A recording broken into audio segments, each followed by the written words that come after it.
Hello, I'm John Molesky, and this is Wilson Center Now, a production of the Woodrow Wilson International Center for Scholars. My guest today is Michael Kimmage. Michael is director of the Wilson Center's Kennan Institute. He joins us on the same day that President Trump and President Putin held a phone call in response to the U.S. efforts to broker a ceasefire and perhaps a larger peace deal between Russia and Ukraine. Michael, welcome. Thanks for joining us. Great to be with you, John. So let's start with the readouts that we've seen from both the Kremlin and the White House. And we also had President Zelensky weighing in the last 30 minutes. Tell us what your major takeaways are from what transpired today. It does seem to be quite a significant conversation. It went on for a fair amount of time. There's not a sense that anybody is walking away from these negotiations, which is itself also meaningful. It's at the same time not some kind of dramatic breakthrough, although the messaging on this is a little bit uneven from both sides. It is not as if we now have a ironclad 30-day ceasefire, which had been the initial American hope for this, and something that the Ukrainians agreed to a couple of days ago. It's more limited than that, and Russia is asking for certain conditions in return if it is to be a absolute sort of across-the-board 30-day ceasefire. So it's a step in the direction of something, clearly. It's not a step backwards, it's a step forwards. But you could characterize it, I think, soberly and correctly as a small step now, perhaps to be followed by other steps in the immediate future. Before we began our discussion, I looked around headlines from around the world and coverage from around the world to see how this is being depicted. And, one of the themes that emerged that you just said was no major breakthrough, nothing particularly surprising. Another trend among reports was that some way the U.S. backed down, that after this agreement between Ukraine and U.S. that there would be a comprehensive ceasefire. Now we have this proposal for a limited ceasefire. Is that a fair interpretation of events? It's correct. What you saw in the first few weeks of the second Trump term is a sense that there would be peace around the corner. And that was messaged by the White House spokeswoman, by the president himself and members of the president's staff, and that sort of major steps were being taken in that direction. And immediately before the phone call, what the U.S. had been pressing for, and I think I would underscore this adjective, is an unconditional ceasefire. And that's what the Ukrainians had agreed to. And what the White House will have to acknowledge under the circumstances is that they have certainly achieved something, and the diplomacy is once again moving on the Ukraine war. But this is a conditional ceasefire, if ceasefire is even the right term. What Russia has offered to do is not to make strikes on Ukrainian energy infrastructure and not to have the war extend into the Black Sea if Ukraine will do the same. So there are conditions, and they are understandable Russian conditions, because these are places, energy infrastructure in the Black Sea, where Russia has been taking hits from the Ukrainian military. So it's an understandable position from the Russian side, but it's not everything that the White House was asking for by a long shot. There's also a discussion of a prisoner exchange to take place relatively soon. Is that a significant development? It could be. I mean, it always has a symbolic quality, these prisoner exchanges. It symbolizes goodwill on both sides. It's what one with a bit of jargon might refer to as a confidence-building measure. It improves the political and diplomatic landscape, but there have been lots of prisoner exchanges already in this war. They've been ongoing since the start of the war, so it's not a huge novelty. This is not something that the Trump administration arranged or negotiated for the first time. It's on a continuum of prisoner exchanges. It's not bad news. It's potentially good news, but in context, again, nothing overly dramatic. There's one provision, at least from Moscow's perspective, that the Kremlin is demanding no more mobilization or rearmament for Ukraine, which sounds like something that Ukraine can easily say no to, because it would seem to put them, I'm not a military expert, Michael, but it would seem to put them in a vulnerable position. Yeah, that's correct. I don't think over the short to medium term, Ukraine can fight this war without mobilization. And of course, the provision of weapons from the United States and from other outside powers is essential to the Ukrainian war effort. And we're not just talking about potential future Ukrainian offensives to regain territory that Russia has occupied since 2014, or in some instances since 2022. We're talking about Ukraine's capacity to defend itself from Russian attack. And so it's very hard for me to believe that Ukraine would agree to forego mobilization, or that Ukraine would cut off incoming supplies of weapons, which again are very important to the war effort for the sake of a 30-day ceasefire with Russia. So this is going to have to be something that's worked out, and it's hard for me to imagine that Ukraine will agree to those terms. Another fly in the ointment in this regard is that it's not just the U.S. who is providing armaments, and so NATO, the NATO allies are not part of these negotiations. So this is essentially asking them to do something, and they haven't even been asked to come to the table. Yeah, there's a split screen quality to all of this. So today in Germany, it's not quite at the end of the story, but the German parliament voted for massive increases to defense spending in Germany. This is the agenda of likely incoming Chancellor Friedrich Merz in Germany. And you've had that effort echoed in France and the UK and elsewhere in Europe, that there's going to be a lot more defense spending. This is defense spending for these countries, to be sure, but also for Ukraine. So European countries are building up the capacity to support Ukraine. And it's also the case that Ukraine itself has really improved in its defense industrial capacity. This is not something that's part of the negotiations, but it's part of the overall picture for Ukraine, that if the United States were to pull out, and that's the biggest form of leverage that the United States has, it is not in any case to be assumed that support for Ukraine would dry up elsewhere. It might even increase, and Ukraine itself is becoming increasingly able to support itself militarily in terms of defense industrial capacity. So this is another of the balls, exactly as your question indicates, John. It's another of the balls that the White House has to juggle. Michael, you mentioned that President Trump set expectations quite high for what impact he could have on these negotiations. And now, of course, we're not seeing that kind of progress or that kind of magical solution. So does what happened today change our expectations for how long this war can go on? Does it create more optimism that it could end more quickly, or does it do the opposite? I think it creates a modest degree of optimism. If we think back to where we were, let's say 3 to 6 months ago in the war, it was not a great picture for Ukraine. Russia has been making incremental gains over the course of the last year, and there really was no diplomacy to speak of.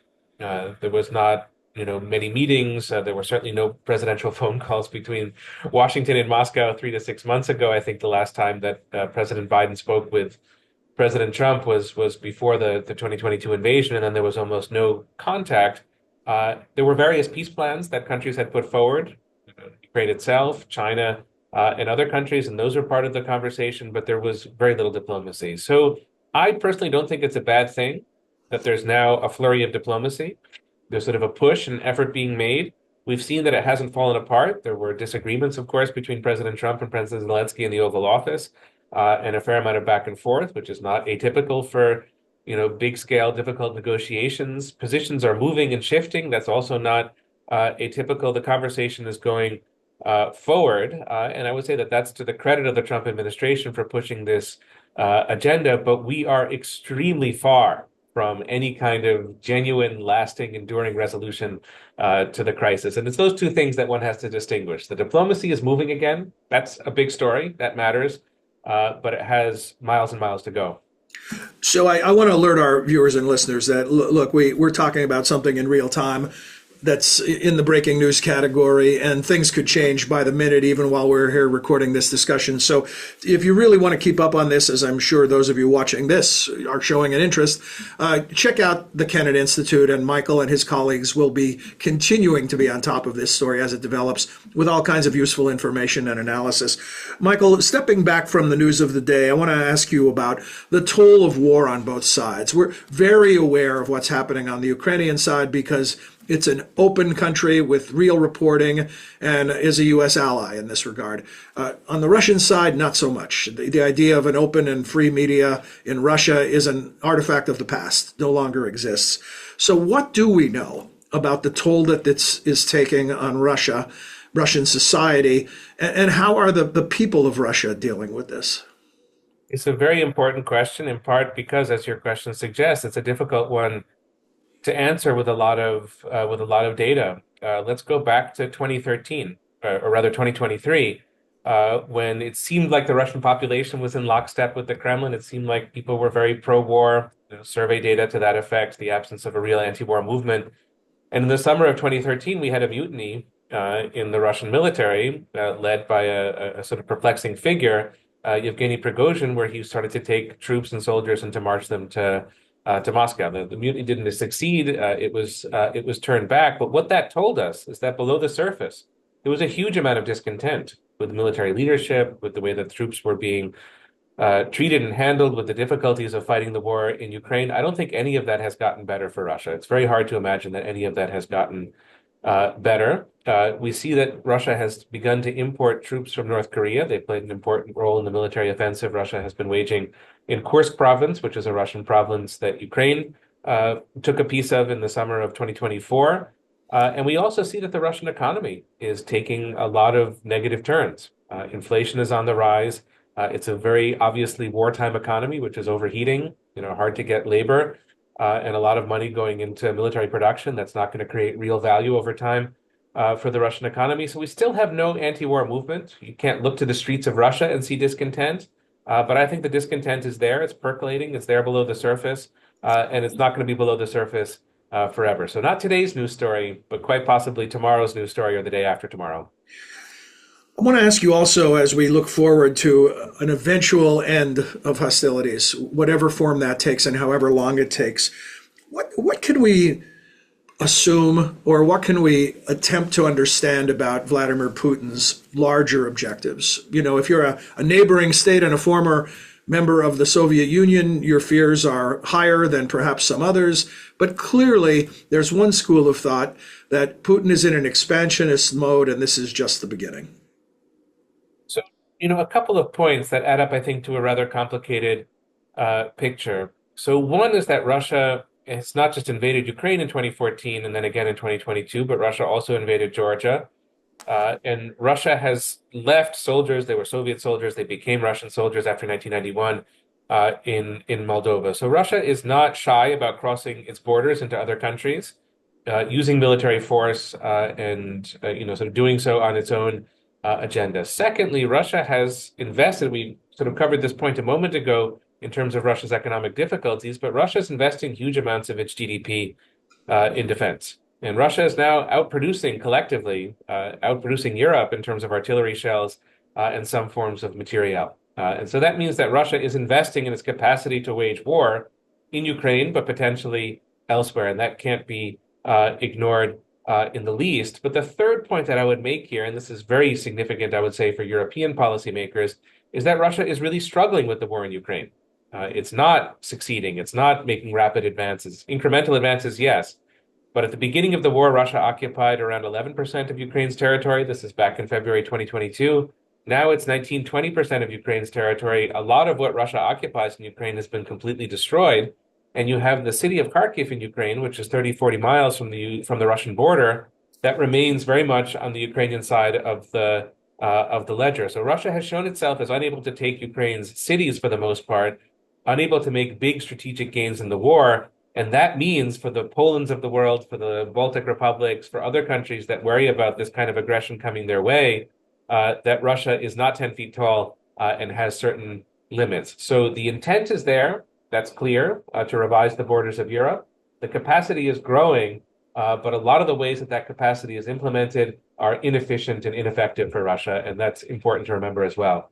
And how bad are things in terms of the Russian economy? Even in an autocracy, a widespread discontent, whether it's over access to medical care or food prices or whatever it might be, that affect the daily lives of millions and millions of people. How much is that mounting in Russia as a problem for Vladimir Putin? It's mounting as a potential problem. So in no sense could you argue that Russia is where Imperial Germany was in 1917 when the economy sort of pushed Germany toward defeat in the First World War. That's not where Russia is, or in some ways the economy pushes Russia toward revolution in 1917, also during the First World War. And that's not the framework for the present moment. What Putin has done cleverly is to insulate middle-class Russians, urban Russians, people who are closer to the sources of political and other kinds of power in Russia. He's insulated them from the effects of the war. So if you're living in Moscow, if you're living in St. Petersburg, it's not that life is so bad.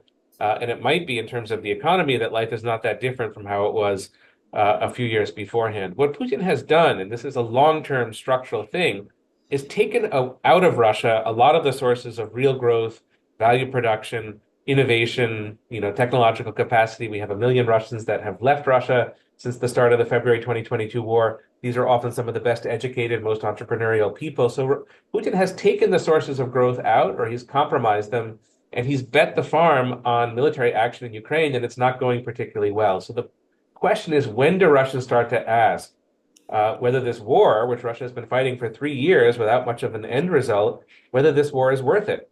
Because it is taking an economic toll, and Russia is not moving forward economically, and that's one of the real problems of Putinism.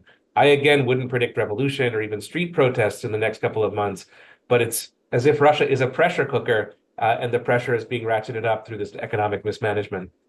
And if there was going to be a change in leadership through any kind of means, we wouldn't know about it in advance, correct? That's true. I mean, I think it's the most opaque of political systems. In that regard, there's certainly no constitution of a real kind.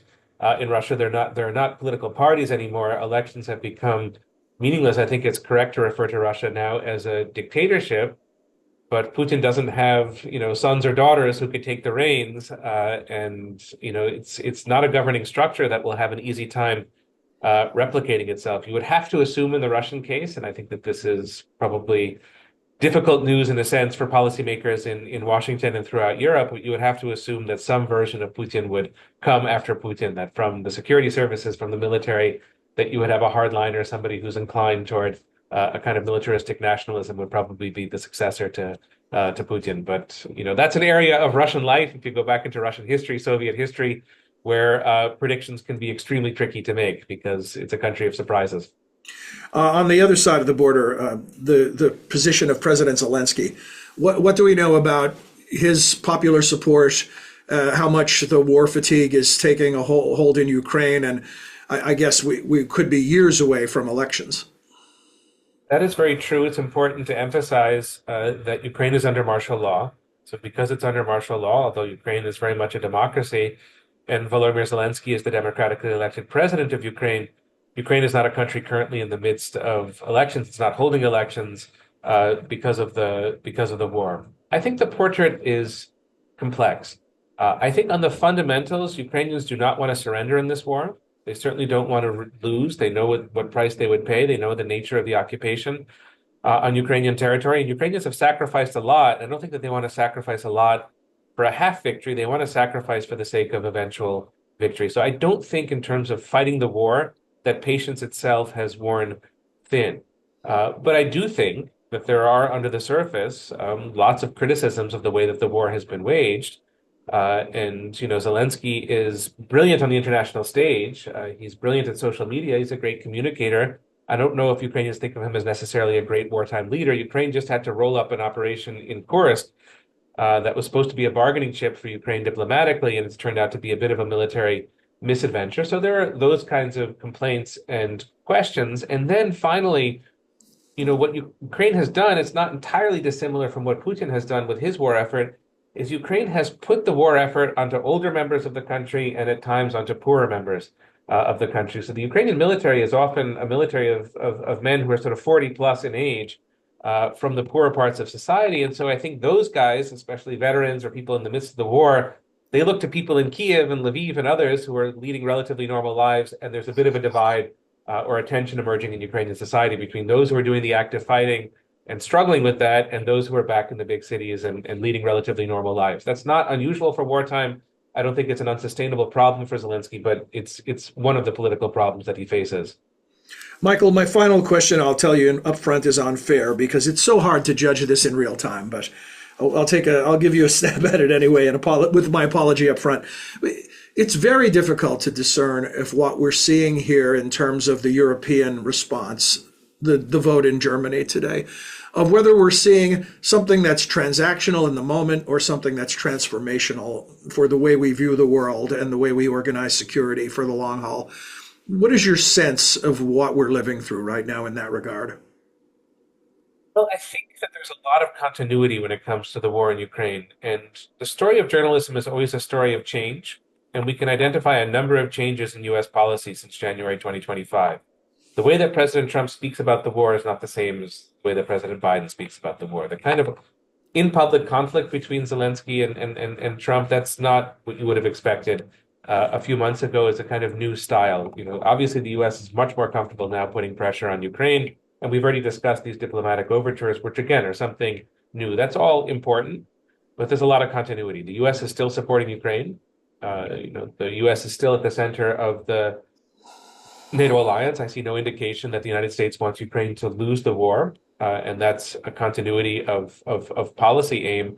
And that's significant. And the United States is still working with its European partners and allies to see Ukraine through to a better place. So I don't want to exaggerate the degree of the change. It's significant, but it's not necessarily transformative or revolutionary. On the other hand, in terms of what Europe is doing, and this is something that American presidents, long before President Trump, have been pressuring Europeans to do, is to take their defense and security more into their own hands. And that is a dramatic story.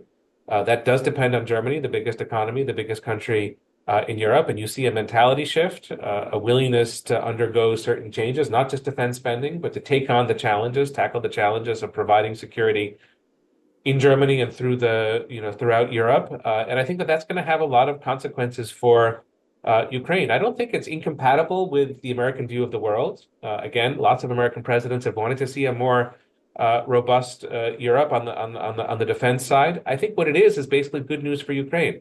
That the more Europe spends on defense, the more Europe commits itself to Europe's security. What it's doing really is making an investment in Ukraine's future. And that's so important for Europe that they're not going to leave it to other partners. It's not just the U.S. is a partner of Europe in Ukraine. It's also South Korea and Japan, Singapore, Australia, New Zealand. These are all parts of a coalition, including Canada, of countries that are supporting Ukraine. But I think Europe is, for the first time, making this a real priority. And the bottom line of that is that it's good news for Ukraine.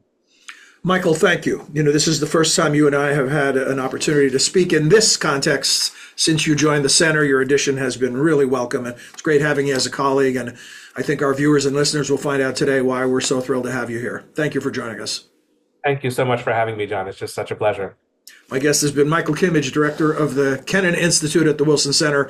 We hope you enjoyed this episode of Wilson Center Now and that you'll join us again soon. Until then, for all of us at the center, I'm John Molesky. Thanks for your time and interest.